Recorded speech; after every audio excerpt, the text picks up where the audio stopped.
Welcome back to The Explainer. We're jumping right in today because we've got a lot of ground to cover. Our goal, as always, is to take that dense, complex market data and turn it into clear, actionable insights for you. Today, we're tearing into the latest market update to separate the headline noise from the actual numbers. So think about this. When the economic headlines are screaming one story, but the underlying data is quietly whispering another, which one are you actually going to trust? Because right now, what you're reading on the front page and what's literally happening in the trenches of the economy, they are two completely different stories. And if you're making your financial decisions based on just the flashy headlines, well, you might be walking right into a trap. Let's start with Section 1, Labor Headlines versus Reality. Now, at first glance, this latest report from the Bureau of Labor Statistics, it looks incredibly encouraging. The economy added 115,000 jobs, which absolutely crushed the forecast sitting around 60,000. And the unemployment rate is holding steady at 4.3%. Sounds great, right? But here's the catch. We've been seeing some highly volatile revisions lately. Like while March's job gains were revised a tiny bit higher, February showed a much larger decline than initially reported. Basically, the ground beneath these numbers is constantly shifting. And you have to look at the stark contrast beneath that top-line number. Check this out. We actually saw a massive drop in full-time employment, down 424,000 jobs. Yet that top headline number stays positive. Why? Because that massive loss is completely masked by a surge in part-time jobs. This brilliantly illustrates that the growth we're seeing really isn't a sign of broad-based economic strength. The number of people working part-time for economic reasons, meaning, they actually want a full-time job but simply can't find one, that jumped by nearly 450,000. Plus, the hiring that is happening is super isolated. It's heavily concentrated in healthcare and social assistance, and that's largely driven by the growing demand from an aging population, not some booming corporate sector expansion. Moving on to Section 2, the deeper employment picture. Shifting over to the private sector, the ADP employment data gives us a very similar, kind of deceptive initial glow. Private employers added 109,000 jobs, which topped most forecasts. But again, look a little closer. That hiring is heavily concentrated in historically stable sectors, specifically education and health services.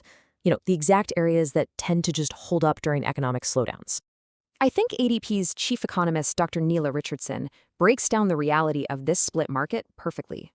She points out that large companies currently have the deep resources needed to invest and hire. Small businesses, on the other hand, well, they're surviving by leveraging flexibility. But for the worker, that flexibility unfortunately translates into a lot more lower-paying part-time roles.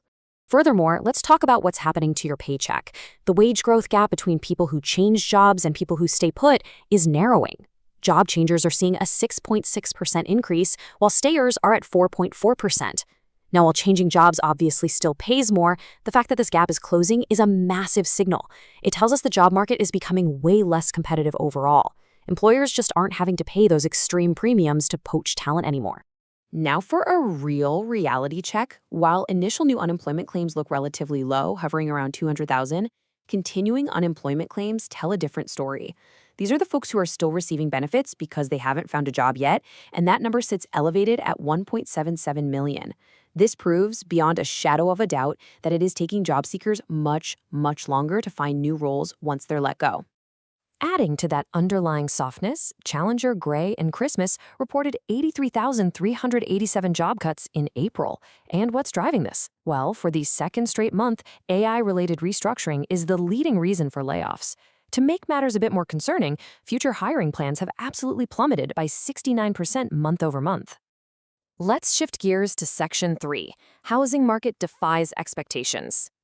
Pivoting away from labor and over to real estate, if you've been reading the news lately, you might think the housing market is totally crumbling under high interest rates. But look at this data. Sales of new homes completely exceeded expectations. Once the delayed Census Bureau data came out, we saw sales rise nearly 17% combined across February and March. Yet, despite this massive surge in volume, you might have seen some pretty alarming headlines screaming about dropping home prices. So the crucial point here is understanding the illusion of the median sales price. The headlines focused on a 5.3% drop in the median price, which implies that homes are losing value. But remember, the median is literally just the exact midpoint of all sales. It dropped 5.3% simply because builders sold a much higher volume of homes priced under $500,000 and fewer expensive luxury properties. It's just a shift in the mix of what is actually selling, not a decline in individual home values at all. which leads perfectly into Section 4, home prices and wealth building. Peeling back that median price illusion reveals the actual reality of your wealth building horizon in real estate. When we look at actual appreciation data, Compilately's latest insights showed that home prices actually inched up 0.4% from February to March.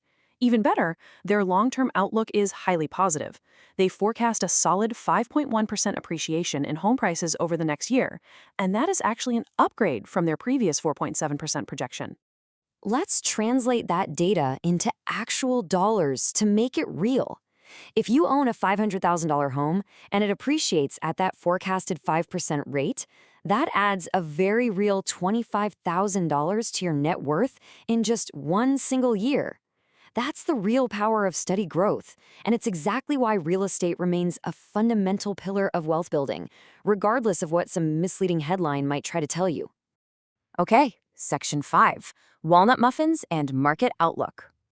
As a quick, fun breather before our final data dump, to properly celebrate our family hack of the week, you can whip up these amazing banana walnut muffins. It's super simple. Just whisk your dry ingredients together, flour, baking powder, baking soda, cinnamon, salt, and nutmeg. In a separate bowl, mash 3 very ripe bananas and mix in your wet ingredients and sugars. Gently fold the two together, and right at the end, fold in a 1/4 cup of chopped walnuts. Bake them for about 20 minutes, and boom, you've got 12 perfect muffins to snack on while you analyze your portfolio. All right, stepping back from the oven and looking at the road ahead, we have a massive week of data arriving that could definitely shake up the markets. Housing news kicks us off on Monday with existing home sales. Then we shift focus to heavy-hitting inflation data with the Consumer Price Index on Tuesday and the Producer Price Index on Wednesday. We round out the whole week on Thursday with updates on retail sales and those all-important jobless claims. Technically speaking, as we head into this data storm, keep a close eye out for volatility. Mortgage bonds just showed some real strength, breaking above their 25-day and 50-day moving averages, which had been acting as heavy resistance. Meanwhile, the 10-year Treasury yield is hovering lower, nearing support around 4.33%, but it is trading in a wide range. Depending on how that inflation data lands, we could see some wild swings. And that brings us to our final thought for this explainer. As we've seen today, the headlines are almost intentionally designed to shock you. But the bottom line, the true underlying data, holds the real truth. We've seen it in the illusion of job growth completely masking full-time losses, and the illusion of median price drops hiding actual real estate appreciation. So my question to you is, with all this conflicting noise out there, how will you use this reality to confidently build your wealth? Stay curious, keep analyzing, and I'll catch you on the next one.